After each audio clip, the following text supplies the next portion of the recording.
Si vull emportar-me el projecte a casa, el que he de fer, tinc aquí el projecte amb tots els talls, amb tot el que he fet a classe o amb tot el que he fet a casa, i ara el que s'ha de fer és Archivo, Administrador de Proyectos, i ell, a Premiere, et farà una carpeta amb tots els clips que estan relacionats amb el projecte. És a dir, t'inclourà, o sigui, et crearà una carpeta amb tots aquests clips i amb tot perquè tu puguis treballar des de casa.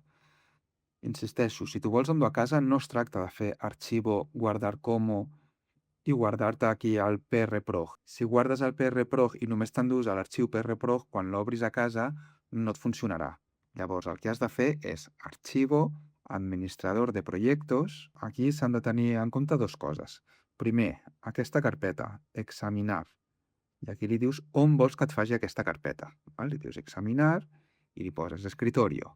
Dius, val, jo vull que me la faci a l'escritorio. I l'altre, treu-li aquesta pestanya d'excluir clips no utilizados, perquè això vol dir que si hi ha algun clip d'aquí que no has utilitzat, no te'l posarà i potser tu el vols utilitzar més endavant. Així que aquest ho traiem. I ja està, li diem aceptar, li dius requiere que se guarde el proyecto, continuar, sí. I en un moment, ja si me'n vaig a l'escriptori, ja m'ha fet, veieu, aquesta carpeta que es diu copiado.